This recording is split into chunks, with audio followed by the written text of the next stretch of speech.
اسی طرح اس مہینے کی بڑی فضیلت وہ ہے لیلۃ القدر، بڑی فضیلت ہے یاد رکھیں اس میں لیلۃ القدر، اتنی بڑی فضیلت ہے کہ ابن ماجہ کی روایت ہے نبی اکرم صلی اللہ علیہ وسلم نے لوگوں کو جمع کیا، صحابہ کو رمضان سے پہلے کہا اب تم پر ایک ایسا مہینہ آنے والا ہے جس میں ایک رات ایسی آنے والی ہے جو اہمیت کے، قدر اور منزلت اور اہمیت کے اور فضیلت کے اعتبار سے اتنی اہم ہے کہ 1000 مہینوں سے افضل ہے۔ جس نے اس رات کو پایا اس نے تمام خیر اچھائی کو حاصل کیا، اور جس نے اس رات کو چھوڑ دیا اس نے تمام خیر کو چھوڑ دیا، اور ایک بد نصیب اور بے نصیب سے یہ رات چھین لی جاتی ہے، وہ اس کو نہیں منا پاتا ہے، چھین لی جاتی ہے۔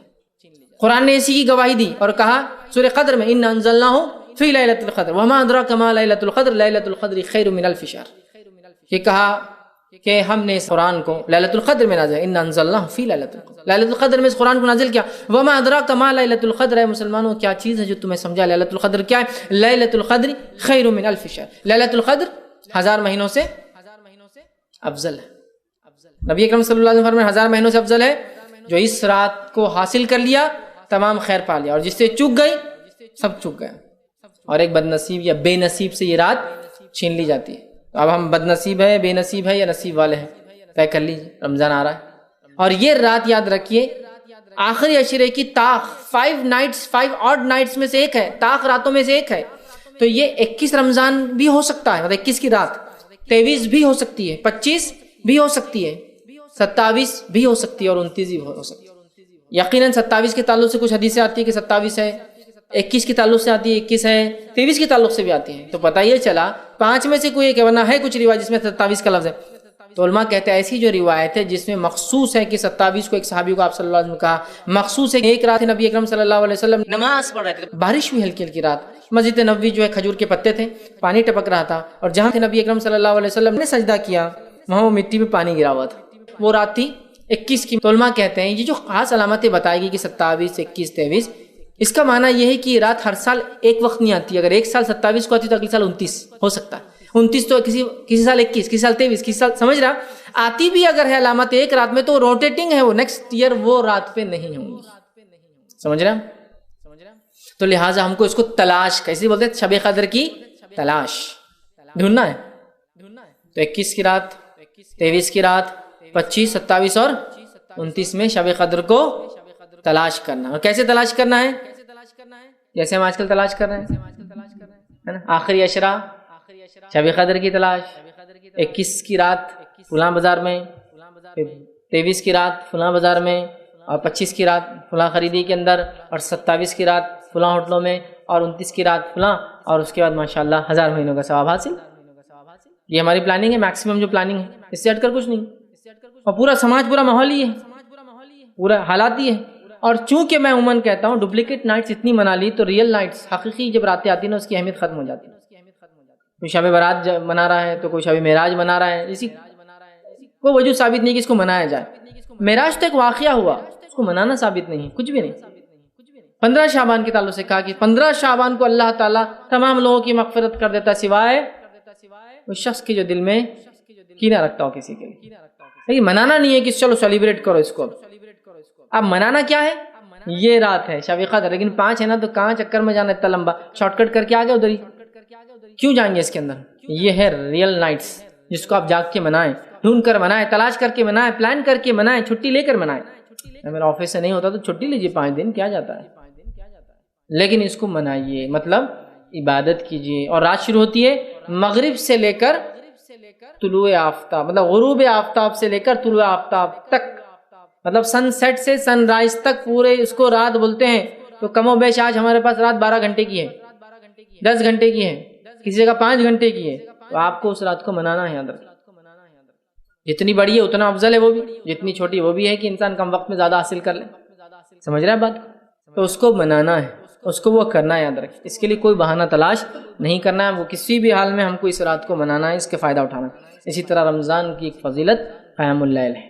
نبی اکرم صلی اللہ علیہ وسلم فرماتے جو رمضان کے مہینے میں قیام اللیل کرے ایمان اور احتساب کے ساتھ، اس نیت سے کہ اللہ اس کا اجر دیں گا، غفر لہ ما تقدم من ذنبک، اللہ پچھلے گناہ معاف کر دیتا ہے۔ قیام اللیل رمضان میں جو اس کو پڑھیں گا اس نیت سے کہ اللہ خالص اپنی نیت کر کے اللہ تیرے لیے کر رہا ہوں، اس کا مجھے اجر چاہیے، غفر لہ ما تقدم من ذنبک، پچھلے گناہ معاف۔ کتنی افضل مہینہ ہے کہ صرف رات میں عبادت کرتے پچھلا معاف کروا لینا۔ بہت افضل مہینہ یاد رکھیے. ہر رات حدیث میں آتا ہے کہ ہر رات اللہ تعالیٰ رمضان میں لوگوں کو جہنم سے آزادی دیتا ہے. ایک روایت میں آتا ہے کہ اللہ تعالیٰ ہر افطار کے وقت لوگوں کو جہنم سے آزادی دیتا ہے. آپ بولیں گے جہنم میں کوئی گیا نہیں. ہاں گیا نہیں، لیکن وہ لوگ جو جہنمی اعمال کر رہے تھے اس مہینے میں اچھے اعمال کر کے اپنے لیے مغفرت لکھوا لیتے ہیں. سمجھ رہے آپ؟ یہ معنی ہے اس کا. ٹھیک ہے، تو قیام اللیل کا اہتمام کریں. قیام اللیل وہ رسمی قیام اللیل نہیں، وہ قیام اللیل جو حقیقی ہو، ریئل ہو، جس میں ہم جو ہے رات میں اللہ کو راضی کرنے کے لیے قیام اللیل کریں. ٹھیک ہے، اس لیے کہ بات اس لیے کہہ رہا ہوں کہ بہت ساری جگہ قیام اللیل کا اہتمام بہت سارے علاقوں میں ہوتا ہے، جس میں مختلف قسم کے اچھے اچھے کھانے بنائے جاتے ہیں مسجدوں کے اندر. تو لوگ جا کے مسجد میں 1 بجے جا کے کونے میں سو جاتے ہیں، پھر 3-4 بجے جیسی افطار کا سحر کا ٹائم ہوا کہ اٹھ کے وہاں کھانا شروع، یا پھر قیام اللیل میں اس لیے جا رہے ہیں کہ وہاں کھانا بھی مل جاتا اپنے کو. یہ سب نہیں. ریئل یہ ہے کہ ہم اللہ کے لیے اور اس نیت سے کہ احتساب کہ اللہ مجھے اس کا اجر تو دیں گا، اس کا اجر مجھے ملے گا، اس کے پچھلے گناہ معاف ہو جاتے ہیں. اسی طرح جو ہے لیلۃ القدر میں قیام، اس کی بھی الگ فضیلت آتی ہے. حدیث میں آتا ہے جو لیلۃ القدر میں قیام کرے اس ایمان اور احتساب اس نیت سے کہ اللہ اس کا اجر دے، اس کے بھی پچھلے گناہ معاف ہو جاتے ہیں. پھر ظہر سے پہلے جاتے ہیں مسجد میں، وضو کر کے 2 رکعت پہلے پڑھتے فجر کی اور ظہر کی. یاد رکھیے جو نماز جب چھوٹ جاتی ہے، جب آپ نے حدیث میں فرمایا جب کوئی انسان کو نیند لگ جائے، آنکھ لگ جائے، جب وہ اٹھے تب اس کے لیے فجر کا وقت ہے. لیکن یہ سستی کاہلی والے اور روز چھوڑنے والوں کے لیے نہیں حدیث. یہ غفلت سے ہو گیا، میں نے الارم لگایا، میں نے سب کچھ کیا، میں نے گھر والوں سے کہا، سب ہونے کے باوجود بھی انسان ہے، ہوگی غفلت، مہینے میں 1-2 بار ہو سکتی ہے غفلت ہو جائے مجھ سے. تو آپ نے فرمایا جب نیند سے جاگے جب اس کے لیے وقت ہے، چونکہ وہ غفلت میں تھا، اس پہ نیند کا غلبہ ہو گیا تھا، اس نے سب کچھ کوشش کی اٹھنے کی پھر بھی نہیں اٹھ سکا، اس کے لیے تب ہے. عصر کے لیے آپ لیٹے اور نیند نہیں لگ گئی کہ اب بالکل ایسا ہو گیا کہ عصر کا وقت ختم ہونے پر ہے، بہت لیٹ ہو گیا، اٹھتے ہی آپ کو عصر پڑھنا بھی نہیں جانتا مغرب کا، چونکہ جب اٹھے تب اس کے لیے وقت ہے. حدیث میں الفاظ ہے تبھی اس کو فوراً ادا کر دینی ہے. خام و خواہ کے 2 نمازوں کو ملا کر پڑھنا گناہ کبیرہ ہے. فرض اپنی جگہ اپنے وقت پر نماز فرض ہے، کبھی بھی نہیں پڑھ سکتے. ٹھیک ہے، تو لہٰذا قضا اگر ہو جائے جیسے ہی یاد ہے ارے ظہر کا وقت تھا فوراً کرنا، اثر تک انتظار نہیں، ڈبل وضو کرنا، ڈبل فلاں کرنا، وہ کرنا. ٹھیک ہے، فوراً آپ اس کو کر لیں. کچھ لوگوں کو تو اتنی لازمی ہوتی ہے کہ مسجد میں جاتے وضو کر کے اگر جماعت ختم ہو گئی تو اب جان دو قضا ہو گئی، اب آپ مغرب میں پڑھ لیں گے، سب چلے جاتے ہیں. ارے بھائی آپ واپس جا رہے ہیں، ہو گئی نا جماعت، کیا فائدہ مغرب سے پہلے تبھی آپ کو پڑھنا. اور جو شخص مسجد میں داخل ہو اس نیت سے کہ نماز پڑھو، جماعت ہو بھی گئی، آپ صلی اللہ علیہ وسلم فرمایا وہ نماز وہیں پڑھے، اس لیے اس کو پوری جماعت کا ثواب ملے گا کیونکہ اس کی نیت تھی. ٹھیک ہے، تو بہرحال قضا نماز کو تبھی پڑھنا ہے، اور جو نماز جان بوجھ کے چھوڑی جاتی ہے فوت ہو جاتی ہے تو کیا اس کے بدلے وہ قضا پڑھے زندگی کی؟ تو دیکھیے قضا نمازوں کے معاملے میں کچھ مسائل ہم کو سمجھنا پڑیں گے. پہلا، نماز چھوٹ جاتی ہے اس کی قضا ہوتی ہے، جو چھوڑ دی جاتی ہے اس کی قضا نہیں ہوتی. یہ مسئلہ پہلے سمجھ. مطلب کیا ہے؟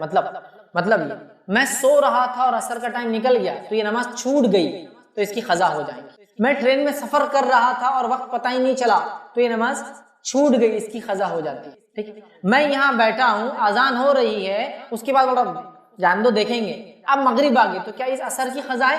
نہیں، یہ نماز ختم ہو گئی، آپ نے جان بوجھ کے چھوڑ دیا، اس کو بولتے ہیں نماز فوت ہو جانا، ختم ہو جانا. تو جو چھوٹ جاتی ہے اس کی قضا ہے، جو چھوڑ دی جاتی ہے اس کی قضا نہیں ہوتی. تو اگر زندگی میں 30 سال میں مجھے سمجھ آئی دین اور اسلام کی، اب میں پڑھ رہا ہوں اور 30 سال تک پتا تھا اسلام نماز فرض ہے، 5 وقت فرض ہے، اذانیں سنی، سب کچھ کیا، پھر بھی نہیں پڑھا، تو ان نمازوں کی قضا نہیں ہوتی ہے. اس کے لیے صرف توبہ ہے، توبہ ہے، شدید توبہ ہے، لیکن اس کی قضا نہیں ہے. تو جو چھوڑ دی گئی اس کی قضا نہیں، جو چھوٹ گئی اس کی.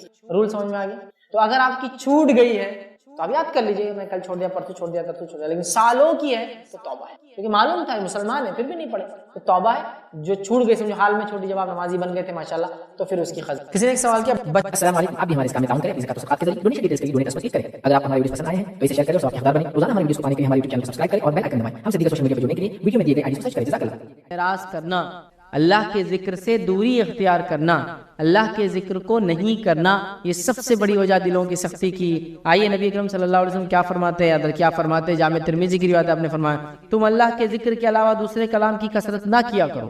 تم اللہ کے ذکر کے علاوہ دوسرے کلام کی کثرت سے نہ بولا کرو. کیوں؟ سنو، آپ نے فرمایا کثرت نہ کیا کرو، کیونکہ اللہ کے ذکر کے علاوہ دوسرا کلام بکثرت کرنے سے دل سخت ہو جاتے ہیں. اللہ کے علاوہ دوسرا ذکر بکثرت کرنے سے دل سخت ہو جاتے ہیں. مطلب اللہ کے ذکر کی کثرت سے دل نرم ہو جاتے ہیں، اور اللہ کے ذکر کی کثرت کم کرنے سے یا دنیا کے ذکر زیادہ کرنے دل سخت ہو جاتے ہیں. اب اپنے دن کا معمول ہم دیکھیں، دن چریا بولتے ہیں، دن بھر میں کیا کر رہے ہیں، دن بھر کا معمول دیکھیں اللہ کا ذکر کتنے کثرت سے کر رہے ہیں اور دنیا کا ذکر کتنے کثرت سے کرتے ہیں. ہم اگر اس کو موازنہ کریں تو اگر نماز پڑھ رہے ہیں اور نماز میں بھی جہر والی نماز آ جائے، امام خود پڑھ رہا ہو تو ذکر وہاں تو اور بھی کم ہو جاتا ہے. چلو جب سری خاموش نماز ظہر کی ہے اور عصر کی ہے خود پڑھتے ہیں، مغرب کے اندر ہوتا ہے نا 1 رکعت خود پڑھتے ہیں، عشاء میں 2 رکعت خود پڑھتے ہیں، ٹھیک ہے، لیکن نماز ہے تو ہم دیکھیں تو امام صاحب پڑھ لیتے ہیں وہاں تو وہ بھی مسئلہ ختم ہو جاتا ہے. اس کے علاوہ کتنا اللہ کا ذکر کر رہے ہیں ہم، قرآن کی تلاوت کی شکل میں، دعاؤں کی شکل میں کتنا کر رہے ہیں اس کے علاوہ. اچھا اس کے علاوہ دوسرے اذکار کتنے زیادہ ہیں، یہ کام ہوا کیا، فلاں چیز ہوئی کیا، یہ گیا کیا، وہاں ہوا کیا، بچی کا کیا ہوا، بچے کا کیا ہوا، بزنس کا کیا ہوا، پڑوسی کا کیا ہوا، اس کا. تو جب ہمارے دلوں میں ہم ذکر جو ہے اللہ کی کثرت ذکر چھوڑ کر، مطلب اللہ کے ذکر کی کثرت چھوڑ کر دنیا کے ذکر کی کثرت اپنا لیتے ہیں، نبی اکرم صلی اللہ علیہ وسلم فرما رہے ہیں ہمارے دل اس سے سخت ہو جاتے ہیں، ہارڈ ہو جاتے ہیں. یاد رکھیے ہارڈننگ آف دا ہارٹ جس کو کہیں گے کہ دل ہارڈ سخت ہو جاتا ہے، یاد رکھیے، اور ایسے سخت ہو جاتے ہیں کہ پتھروں سے بھی زیادہ سخت ہو جاتے ہیں. تو اگر ہم چاہتے ہیں اپنے دلوں کو نرم کریں تو اللہ کے ذکر کو کثرت سے ہم کریں، سمجھ رہا، کثرت سے ذکر کریں، ٹھیک ہے. تو سخت ہونے کی پہلی وجہ یاد رکھیے وہ ہے اللہ کے ذکر کی کمی، یاد رکھیے، اور دنیا کے ذکر کی زیادتی. آئیے اسی طرح جو ابو موسیٰ اشعری رضی اللہ عنہ فرماتے اور کہتے ہیں نبی کریم صلی اللہ علیہ وسلم نے فرمایا ایک شخص کی مثال جو اپنے رب کا ذکر کرتا رہتا ہے ایسی ہے جیسے کہ زندہ انسان کی، اور اس انسان کی مثال جو اللہ کا ذکر نہیں کرتا اس کی مثال ایک میت کی ہے، مردہ انسان کی. اللہ کے ذکر کرنے والے انسان کی مثال ایک زندہ کی ہے، اور اللہ کا ذکر نہیں کرنے والے کی مثال ایک مردہ کی. اور ظاہر سی بات ہے جب جسم مردہ ہے تو دل بھی اس کا مردہ ہو جائے گا. مرتا آدمی وہی ہے جس کا دل وغیرہ ساری چیزیں اعضاء کام کرنا بند کر دیں. تو ایک زندہ کی مثال ہے اس شخص کی جو اللہ کا ذکر کرتا ہے، اور ایک مردہ کی مثال ہے اس شخص کی جو اللہ کا ذکر نہیں کرتا. یاد رکھیے تو اللہ کا ذکر یاد رکھیے یہ وہ پہلا کام ہے جس کو ہم کثرت سے کریں، کیونکہ اسی کے چھوڑنے کی وجہ سے دل سب سے زیادہ ہمارے سخت ہوتے ہیں. اللہ ہم پہ رحم کرے. آج سب سے زیادہ کمی اللہ کے ذکر کی ہے. ہم چھوٹے چھوٹے اذکار بھی کرنا اپنے اوپر محال سمجھتے ہیں، انشاءاللہ ماشاءاللہ تبارک اللہ، سلام کرنا، بسم اللہ کا پڑھنا، ٹھیک ہے، دعائیں چھوٹی چھوٹی بیت الخلاء میں جانے کی، آنے کی، مسجد میں داخل ہونے کی، نکلنے کی، لوگوں سے ملنے کی، مصافحہ کرنا، گھر سے نکلنے کی، گھر میں داخل ہونے کی، یہ تمام چیزیں ہمارے پاس کم نظر آتی ہے. اللہ کا ذکر کم ہوتا ہے، تلاوت قرآن کم ہوتی ہے، یاد رکھیے. اسی طرح دیگر اعمال میں بھی ہم دیکھتے ہیں ہم کوتاہ سے کوتاہ کم سے کم ہوتے چلے جا رہے ہیں. تو لہٰذا اپنے آپ کو اللہ کے ذکر میں آگے بڑھانا ہے، چونکہ اگر ایسا نہیں کیا ہم نے تو ہمارے دل سخت ہو جائیں گے. آئیے دوسری وجہ جس سے دل سخت ہوتے ہیں یاد رکھیے وہ وجہ یاد رکھیے، جس سے دل سنگ دل ہو جاتے ہیں وہ وجہ یاد رکھیے موت کی یاد سے غفلت. موت کی یاد سے غفلت، چونکہ ذات سے انسان مر جائے گا تو مر گیا، لیکن اس سے پہلے زندہ ہے تو موت کو یاد کرے، چونکہ موت کی یاد سے غفلت انسانی دلوں کو سخت کر دیتی ہے. یاد رکھیے موت کی یاد سے غفلت، جب انسان موت کو یاد کرتا ہے نا اس کا دل نرم ہوتا ہے. کسی نے کسی کی زمین ہڑپ لی، اس کو موت یاد آ گئی، فوراً آپ دیکھیں گے دل نرم پڑ جاتا ہے. کسی نے کسی پہ ظلم کیا، دوسرے نے کہا تم بھی مرو گے، دل نرم ہو جاتا، چونکہ مرو گے مطلب اب اس کو آخرت یاد آتی تو اس کا دل نرم ہو جاتا. کسی نے کسی کو ستایا، حق مارا، ظلم کیا، گالی دی، کچھ بھی کیا، آپ اس کو آخرت یاد دلاؤ، موت یاد دلاؤ، اس میں آپ ڈر پائیں گے. کوئی زکوٰۃ و صدقات نہیں کرتا، آپ اس کو اللہ کا ڈر دلاؤ، موت یاد دلاؤ، وہ زکوٰۃ صدقہ کرنا چلیے ہمیشہ نہ بھی کرے تو اس ٹائم تو ڈر جاتا ہے. موت کا بیان آپ جب بھی سنتے ہوں گے تو دلوں کی کیفیت بدلتی ہوئی نظر آتی ہوں گی. جہنم کا بیان جب بھی سنتے ہوں گے دلوں کی کیفیت بدلتی ہوئی نظر آتی، چونکہ آخرت کی بات ہو رہی. تو موت کا تذکرہ، آخرت کا تذکرے سے غفلت انسان کے دلوں کو سخت کر دیتی ہے، اور موت اور آخرت کا تذکرہ جب انسان بار بار کرتا ہے اس کے دل نرم رہتے ہیں، اس کے دل نرم رہتے ہیں. اسی لیے اللہ کے رسول فرمایا لذتوں کو مٹا دینے والی چیز موت کو بکثرت یاد کرو. اسی طرح آپ نے فرمایا اور کہا کہ قبرستان کو جایا کرو، اس لیے کہ اس سے تمہیں آخرت کی یاد آتی ہے. اور قبرستان میں جانا موت کا ہی تذکرہ ہے. تو میں کہوں گا میت کے ساتھ شامل ہوئیے، موتا کے گھر جایا کرے، نماز جنازہ میں شامل ہوئیے، تدفین قبرستان میں جا کے دیکھیے، وقتاً فوقتاً قبرستان میں رشتہ داروں غیر رشتہ داروں کے پاس جا کے ان کے لیے دعائیں مغفرت کیا کیجیے. تو اس سے کیا ہوتا ہے، اور وقتاً فوقتاً موت کو یاد کرنے سے انسان کو کیا ہوتا ہے معلوم آپ کو، اس کا دل نرم ہوتا ہے اور دلوں کی سختیاں کم ہو جاتی. یاد رکھیے آج ہم موت کو مکمل طور سے بھول گئے، ہمارے دل سخت سے سخت تر ہوتے چلے جائیں. ہمیں بتایا جا رہا ہے بھائی یہ غلط کر رہے ہو، اب چلنے تو دیکھا جائے گا، اس لیول تک آگے جب ہوں گا جب دیکھا جائے گا، اس لیول پر آ چکے ہیں ہم لوگ. یاد رکھیے تو لہٰذا ہم کو اس چیز کو سمجھنا ہے اور موت کو کثرت سے یاد کرنا ہے. تیسرا کام یاد رکھیے جس کے نہ کرنے سے دل سخت ہو جاتے ہیں وہ یہ ہے، یاد رکھیے اللہ کے فرائض میں کوتاہی کرنے سے یا اللہ کی نافرمانی سے دل سخت ہو جاتے ہیں.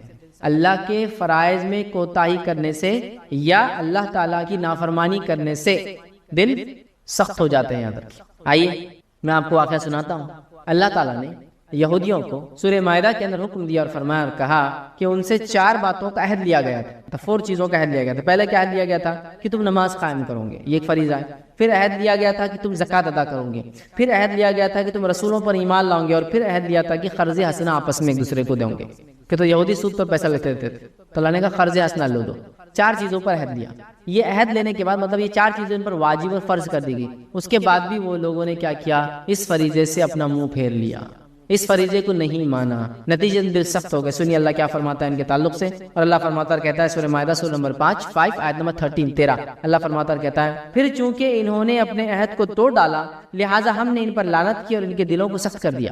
کیا فرمایا اللہ نے کہ پھر چونکہ انہوں نے اپنے عہد کو توڑ ڈالا لہٰذا ہم نے ان پر لعنت کی اور ان کے دل سخت کر دیے۔ یہودیوں کو اللہ نے وعدہ لیا، 4 چیزوں کا وعدہ لیا، اس میثاق کو، اس وعدے کو انہوں نے توڑا، جس کے نتیجے میں اللہ کی لعنت ہوئی اور ان کے دل کو اللہ نے سخت کر دیا۔ تو یہاں پتہ چلا فرائض کو چھوڑنے سے اور اللہ کی نافرمانی کرنے سے دل سخت ہو جاتے ہیں۔ فرائض کو چھوڑنے سے، اللہ کی نافرمانی کرنے سے دل سخت ہو جاتے ہیں۔ یاد رکھیے آج ہمارا حال کیا ہے، یاد رکھیے کتنے فرائض ہم پہ اللہ نے کیے ہیں۔ نماز 5 وقت کی، روزہ سال میں ایک بار رمضان کے مہینے کا، زکوٰۃ ہم کو دینا اگر مال نصاب سے اوپر پہنچتا ہے ہمارا تو سال میں جو ہے ایک بار 2.5%، اور الگ الگ اس کے جیسے جیسے مال کے الگ الگ اقسام ہوتی ہے، اسی طرح ہم کو اللہ نے مال و دولت دیا تو حج ہم کو کر کے آنا ہے نا، یہ چیزیں۔ لیکن آج بھی ان میثاق کو، ان وعدوں کو، ان عہد کو، ان فرائض کو ہم چھوڑ رہے ہیں۔ تو اللہ کی نافرمانی کی یہود نے، اور جو فرائض ان پر عائد کیے گئے تھے اس کو چھوڑا، جس کے نتیجے میں دل سخت ہو گئے۔ تو جو بھی انسان فرائض کو چھوڑتا ہے، اللہ کی نافرمانی کرتا ہے، اس کے دل سخت ہو جاتے ہیں، سنگ دل بنتا جاتا ہے وہ انسان، یاد رکھیے۔ تو سنگ دلی سے اگر اپنے آپ کو بچانا ہے تو ہمیں کیا کرنا ہوگا، ہمیں فرائض کا اہتمام کرنا ہوگا، ہمیں اللہ رب العزت کی نافرمانی سے اپنے نفس کو بچانا ہوگا۔ اگر ایسا نہ کیا تو اللہ تعالیٰ نے یہودیوں کے دل سخت کر دیے تھے، اور وہ ہمارے بھی دل سخت کر سکتا ہے، یاد رکھیے۔ اور کیوں نہیں، اور ہمارے دل آج کیوں اتنے سخت ہیں، ہم جس کی کہیں گے رذیل، جس کو کہیں گے اخلاق رذیلہ، رذیل لفظ سمجھتے ہیں ایک دم گھٹیا اخلاق، آج ہم میں کیوں بھرے ہوئے ہیں؟ یہ دلوں کی سختیوں کا تو نتیجہ ہے کہ پڑوس میں ایک انسان بھوک سے مر رہا ہے اور ہم لوگ اپنی دعوتیں اور شادیوں میں گل چھڑ رہے، اڑا اڑا کے پریشان ہیں۔ لوگ مال و دولت کے لیے ترس رہے ہیں، اپنی بنیادی ضرورتوں پورا نہیں کر پا رہے، ہم لوگ اپنے مال کو جلا کر بھی پریشان ہیں کہ کیا کریں، زیادہ کہاں خرچ کریں۔ تو دل کی سختیاں نہیں تو کیا ہے کہ پڑوسیوں کو دیکھ کر، ماحول کو دیکھ کر، حالات کو دیکھ کر بھی اپنے اسلام نہیں کر پا رہے، کتنے دل ہمارے سخت ہو چکے ہیں۔ تو یہ تیسری اہم وجہ یاد رکھیے۔ آئیے چوتھی وجہ دلوں کے سخت ہونے کی وہ ہے گناہوں اور برائیوں میں مگن رہنا اور اللہ کی مغفرت طلب نہ کرنا، اس سے دل سخت ہو جاتے ہیں۔ گناہوں میں اور دنیا پرستی میں مگن رہنا اور اللہ کی مغفرت طلب نہ کرنے سے دل سخت ہو جاتے ہیں، یاد رکھیے۔ آئیے اللہ کیا فرماتا ہے، یاد رکھیے سورہ مطففین سورہ نمبر 83 آیت نمبر 14 میں اللہ نے فرمایا کہا کلا بل ران علی قلوبہم ما کانوا یکسبون۔ اللہ فرماتا ہے کہتا ہے ہرگز یہ بات نہیں، بلکہ ان لوگوں کے دلوں پر ان کے برے اعمال کا زنگ لگ گیا تھا۔ ہرگز نہیں بلکہ ان کے دلوں پر ان کے برے اعمال کا زنگ لگ گیا تھا۔ اور ہم جانتے ہیں نبی اکرم صلی اللہ علیہ وسلم فرمایا بندہ جب ایک گناہ کرتا ہے تو اس کے دل پہ ایک کالا داغ آ جاتا ہے، سپاٹ آ جاتا ہے، بلیک سپاٹ۔ اگر وہ توبہ کر لیتا ہے، معافی مانگ لیتا ہے، عمل چھوڑ دیتا ہے تو دھبا دھل جاتا ہے۔ اگر ایسا نہ کرا، دوسرا کرتا ہے تو پھر ایک اور سپاٹ، پھر تیسرا ایک گناہ کرا، ایک اور سپاٹ۔ ایسا کرتے کرتے کرتے ایک زمانہ آتا ہے سارا دل کالا ہو جاتا ہے اس کا، یاد رکھ، سارا دل کیسا ہو جاتا ہے اس کا، کالا ہو جاتا ہے، یاد رکھ، دل پہ زنگ لگ جاتا ہے، یاد رکھ۔ اور دلوں کا زنگ نکالنے کے لیے تلاوت قرآن سب سے بہترین طریقہ ہے۔ انشاءاللہ اگلے درس میں ہم ضرور لیں گے کہ دل کو، سنگ دلی کو ہٹانے کے لیے، نرم دل کرنے کے لیے کیا کیا کام کریں۔ ابھی سنگ دل کیوں ہوتے ہیں ہم دیکھ رہے ہیں، ٹھیک۔ تو یہاں سنگ دلی کی وجہ کیا ہے معلوم آپ کو، اللہ فرماتا ہے کہ اللہ نے ان کے دلوں پر مہر لگا دی، کیوں؟ ان کے برے اعمال کی وجہ سے۔ تو اسی لیے میں نے کہا گناہوں کی وجہ سے اور مغفرت نہ طلب کرنے کی وجہ سے دلوں پر زنگ لگ جاتے ہیں، دل سخت ہو جاتے ہیں، دل پتھر جیسے بن جاتے ہیں، یاد رکھیے۔ اور آج ہم یہی حالت دیکھ رہے ہیں، یاد رکھیے کہ ہم برائیوں میں بالکل مگن ہیں، ہم برائیوں کو چھوڑنا بھی نہیں چاہتے، اور چاہتے وہ قلب سلیم بھی مل جائے ہم، جس کو اللہ قبول کرتا ہے۔ قلب سلیم وہ دل ہے جس کو اللہ روز قیامت قبول کرے گا، جو پاک اور صاف اور نرم دل تھا، جو وہ لے کر آئیں گا قابل قبول ہے۔ کس کے خاندان سے، کس کا باپ ہے، کس کا بیٹا تھا، کوئی فرق نہیں پڑے گا اللہ تعالیٰ کو۔ قلب سلیم چاہیے اللہ، ہے نا، وہ دل چاہیے قبولیت کے لیے اعمال، تو ہمیں وہ لے جانا ہے۔ تو ہم جب اعمال گناہوں میں مگن ہو جاتے ہیں، یاد رکھیے، تو ہمارا دل سخت ہو جاتا ہے اور قلب سلیم نہیں ملتا، یاد رکھیے۔ اور اللہ تعالیٰ نے فرمایا ان کے اعمال کی وجہ سے ان کے دلوں پر اللہ نے زنگ چڑھا دیا تھا، تو اللہ تعالیٰ بھی دلوں پر زنگ چڑھا دیتا ہے۔ انشاءاللہ کئی موقع ملا تو دلوں کی کیفیت بھی ہم دیکھیں گے جو قرآن نے بیان کی، لپٹے ہوئے دل، تالا ڈالے ہوئے دل، زنگ لگے ہوئے دل، ہے نا، الگ الگ ہیں. قرآن نے الگ جگہ کہا. جیسا قرآن کو نہیں سمجھنے والوں کیا کہا، ام علی قلوب اقفالها، کیا ان کے دلوں پہ قفل لگے، تو تالے والا دل ہے نا. کسی جگہ کہا منافقین کے تعلق سے کہ ان کا دل کے اوپر کور چڑھ چکا ہے، تو مطلب ڈھکا ہوا دل ہے، مطلب ان کے دل کے اندر ایمان جاتا ہی نہیں، تو ڈھکا ہوا دل ہوگا. تو تالے قفل لگا ہوا دل، کور چڑھا ہوا دل، زنگ لگا ہوا دل، ہے نا. یہ سب دلوں کے اقسام ہیں، یاد رکھیں. کبھی موقع ملا دیکھیں گے. تو یہاں ہم دیکھ رہے ہیں اللہ تعالیٰ نے گناہوں کے بدلے کیا کیا، ان کے دلوں کو زنگ لگا دیا، ان کے دل سخت ہو گیا. یاد رکھیں. آئیے وہ پانچواں عمل جس کے کرنے سے دل سخت ہو جاتے ہیں اور دلوں کے اوپر جو ہے زنگ لگ جاتا ہے، اور دل ایسے دل نہیں رہتے جو دل کو جس کے عمل کو اللہ قبول کرتا ہے، وہ یہ خواہشات نفس کی پیروی کرنا اور حق کا انکار کرنا. خواہشات نفس کی پیروی کرنا اور حق کے انکار کرنے سے دل سخت ہو جاتا ہے. یاد رکھیے اللہ رب العزت نے سورہ صف سورہ نمبر 61 آیت نمبر 5 میں فرمایا اور کہا، جب وہ ٹیڑھے ہو گئے تو اللہ نے ان کے دلوں کو کیا فرمایا، دلوں کو ٹیڑھا کر دیا. جب وہ ٹیڑھے ہو گئے تو اللہ نے ان کے دلوں کو ٹیڑھا کر دیا. اللہ یہ بات ہم سے پہلے لوگ یہود کے بارے میں کہہ رہا ہے. جب یہودی ٹیڑھے ہو گئے، مطلب حق آیا، نبی آئے، موسیٰ علیہ السلام آئے، دیگر انبیاءوں کی ایک بڑی جماعت. علماء لکھتے ہیں کہ ان کے پاس کہو بھائی 2000 انبیاء بنی اسرائیل میں سے، اس کے بعد بھی ان کے دل ٹیڑھے ہو گئے تو اللہ نے ان کے دلوں کو ٹیڑھا کر دیا، صحیح راہ سے ہٹا دیا، دل کو سخت کر دیا. تو دلوں کی سختی کی ایک وجہ یہ یاد رکھیے کہ خواہشات نفس کی انسان پیروی کرے. خواہشات نفس کی پیروی کرنے سے کیا ہوتا معلوم، دل ٹیڑھے ہو جاتے ہیں. جس کی جیتی جاگتی مثال یہود تھے. یہود نے حق آنے کے بعد، نبی اکرم صلی اللہ علیہ وسلم کے آنے کے بعد، ان کے پاس نبی اکرم صلی اللہ علیہ وسلم کی پیشن گوئیاں ہونے کے بعد، حق ان کے سامنے واضح ہونے کے بعد بھی اس کو جھٹلایا، مطلب ٹیڑھے ہو گئے. آپ نے سب کچھ ایک آدمی کے ساتھ اچھا کیا، پھر بھی اس نے آپ کے ساتھ غلط کیا، تو آپ کیا بولتے، بہت ٹیڑھا ہو گیا دیکھتا اس کو میں. ان کے ساتھ سب کچھ اللہ نے کیا، اس کے بعد بھی انہوں نے حق کو انکار کیا اور وہ ٹیڑھے ہو گئے. تو اللہ نے فرمایا فلما زاغوا، جب وہ ٹیڑھے ہو گئے تو اللہ فرماتا ہے، کہتا ہے ازاغ اللہ قلوبہم، تو ہم نے ان کے دلوں کو بھی ٹیڑھا کر دیا. تو یہ دلوں کی سختی کی ایک وجہ اللہ کی نافرمانی. یاد رکھیے. اور اپنی خواہشات پہ چلنا. تو ہم اس بات کو تھام لیں، اس بات کے لیے ہم اپنے آپ کو تیار کر لیں. ہم کبھی بھی جو ہے اپنی منمانی، اپنی خواہشات کے مطابق نہیں چلیں گے. ہم اللہ کی کتاب اور اس کے رسول صلی اللہ علیہ وسلم کے طریقے پر چلیں گے تو انشاءاللہ العزیز ہمارے دل صحیح راستے پر ہوں گے، نرم ہوں گے اور قلب سلیم ہوں گے جب ہم مر کے اللہ کے پاس جائیں گے. اگر ایسا نہ کیا، اپنی خواہشات کی پیروی کی، آج کوئی ہو رہا، شادی بیاہ، میت، لین دین، معاملات، تجارت، بول چال، بات چیت، اٹھنا بیٹھنا، دعوت، سب اسی لحاظ سے ہوتی ہے جو قرآن و سنت کے خلاف، اللہ اس کے رسول کی نافرمانی میں، اس میں ہم خوش ہوتے ہیں. تو ہمارے دل پھر کیسے صحیح رہیں گے؟ جب ہم ٹیڑھے ہو گئے تو اللہ نے ہمارے دلوں کو ٹیڑھا کر دیا. جب ہم ٹیڑھے ہو گئے اللہ نے ہمارے حالات کو ہم پہ بدل دیا. اب وہ آیت کیا قرآن کی آپ نے نہیں سنی جس میں اللہ فرماتا ہے اللہ تعالیٰ کسی قوم کی حالت نہیں بدلتا جب تک کہ وہ خود اپنے حالات کو نہ بدلے. یہ بات کس کے لیے تھی؟ اللہ کسی قوم کی حالت نہیں بدلتا. ہم جب بھی اس آیت کو سنتے ہیں تو کیا سوچتے ہیں؟ اللہ کسی قوم کے برے حالات کو نہیں بدلتا جب تک کہ وہ اچھے کام کر کے اپنے حالات نہ بدلے. عبداللہ ابن عباس رضی اللہ عنہ اس کی تفسیر کیا کرتے سنیے. وہ فرماتے اللہ تعالیٰ کسی قوم کے اچھے حالات کو جب تک نہیں بدلتا جب تک کہ وہ خود گناہ اور معصیت کر کے اللہ کو مجبور نہ کرے کہ وہ حالات کو بدل دے. یاد اس کے لیے تھی. تو اللہ تعالیٰ صحابہ سے کہہ رہا تھا کہ تمہارے یہ بہترین حالات اللہ نہیں بدلیں گا جب تک کہ تم خود کوئی ایسا کام نہ کرو کہ اللہ اس امن اور سکون والے اور مدینے والے اور اچھے حالات کو تم خود نہ بدلو. یہ اس کا معنی تھا کہ ہم لوگوں نے غلط کام کر کے اللہ کو مجبور کیا کہ ہمارے حالات بدلے، ورنہ اللہ تعالیٰ تو بندوں کے ساتھ خیر کرنے کو بیٹھا ہے. وہ تو چاہتا ہے اس کا ہر بندہ ایمان لائے. وہ تو چاہتا ہے ہر بندہ ایمان لائے، تبھی تو انبیاء بھیجے، کتابیں بھیجی. دنیا میں یوں چھوڑ نہیں دیا کہ جاؤ خود ڈھونڈو، مجھے خود ڈھونڈو حق کیا ہے. نہیں، اتنا سب کچھ گائیڈ کیا ہم، ہے نا. یہود نے یہی کیا، سرکشی کی. یاد رکھیے. آئیے منافقین کے تعلق سے قرآن کیا فرماتا ہے. قرآن میں ایک جگہ اللہ نے فرمایا اور جب کوئی صورت نازل ہوتی ہے تو آنکھوں میں ایک دوسرے کی طرف اشارہ کرتے ہیں اور پوچھتے ہیں کیا تمہیں کوئی دیکھ تو نہیں رہا؟